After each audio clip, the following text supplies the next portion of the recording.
I know there are some of you watching this who are exhausted, not just physically exhausted, like soul exhausted, the kind of tired that sleep doesn't seem to fix. The kind of tired that comes from carrying way too much for way too long. You're trying to heal. You're trying to be a good mom, trying to keep the house together, trying to rebuild your life, trying to become the woman you know you're meant to be. And somewhere in the middle of all that, you're wondering, why does this feel so hard?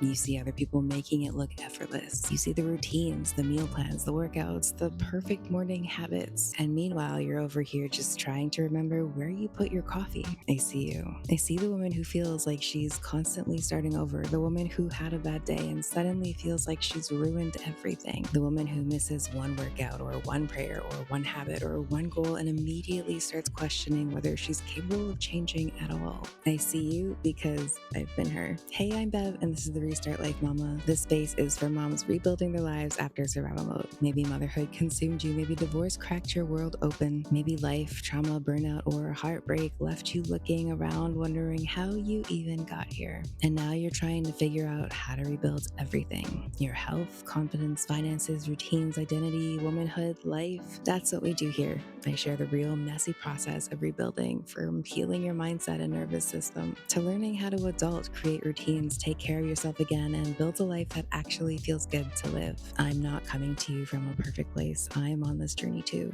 And after 5 years of rebuilding my own life after it crumbled, I've learned that healing isn't about being perfect. It's about learning how to keep showing up for yourself with grace, honesty, and courage. So if you're restarting your life one small step at a time, you're in the right place. And babe, you're not stuck because you're lazy. You're not stuck because you're broken. You're not stuck because you lack discipline. You're stuck because you spent so much time in survival mode that you've forgotten what sustainable growth actually looks like. When you've lived through burnout, heartbreak, loss, overwhelm, or years of simply trying to keep your head above water, your brain starts believing everything has to be all or nothing. You're either crushing it or failing, winning or losing, perfect or hopeless. And that's the trap, because perfectionism doesn't help you move forward. It convinces you to quit. The moment life gets messy, the moment the routine breaks, the moment motivation disappears, your brain starts to go, well, you've already messed it up. But rebuilding requires a completely different voice. And this is the realization I want you to hear today. You do not need a perfect plan. You need a direction. You do not need perfect motivation. You need momentum. And momentum is built through movement, not massive movement, but one small movement, one step, one choice. That's it. The women who rebuild their lives aren't the women who never struggle. They're the women who know how to keep moving when they do. Imagine what would happen if you stopped measuring your worth by your perfect days. Imagine waking up and knowing exactly what matters most. Imagine trusting yourself again. Imagine ending the day feeling proud because you followed through on the things that matter, even if the day wasn't flawless. Imagine your children watching a woman who doesn't quit on herself. Imagine looking in the mirror and seeing someone who keeps getting up, not because life got easier, but because she got stronger. That's what's possible. Not perfection, but peace. Not having it all figured out, but trusting yourself enough to take the next step. And to get there, you need an identity shift. You need to stop trying to become the woman who never struggles. That woman doesn't exist. Instead, become the woman who always knows how to begin again. Become the woman who keeps promises to herself. Become the woman who understands that progress is not measured by perfection. It's measured by consistency. Become the woman who knows that one small step still counts, even when it's the only step she takes that day. Because rebuilding your life isn't about becoming someone new.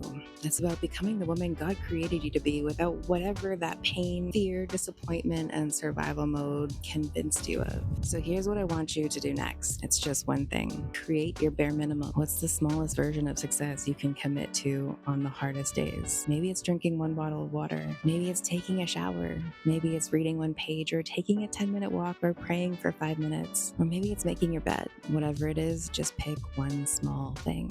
Something achievable, something that keeps you moving, because movement creates momentum, and momentum momentum creates change, and change creates a life you barely recognize in a year. The beautiful thing about a bare minimum is that it gives you somewhere to stand when life feels shaky. It becomes your anchor, your starting point, your plain path through when everything feels overwhelming. And I think that's where real transformation happens, not in the highlight reels, not in the big breakthrough moments, but in the quiet moments where nobody's watching, the moments where you can stay stuck, where you could quit, but instead you wash the dish, you fill the water bottle, you take the shower, you say the prayer, you take the walk, you keep moving. Because every time you choose movement over surrender, you're telling yourself a new story, a story that says, I can trust myself, I can rebuild, I can begin again. And one day you'll look back and realize your life wasn't rebuilt through giant leaps, it was rebuilt through hundreds of tiny steps that felt insignificant at the time. Your best years aren't behind you, they aren't waiting for some perfect version of you. They're being built right now, one small step, one kept word, one act of courage, one day at a time. And from those tiny invisible moments, a whole new life rises from the ashes. See you next week.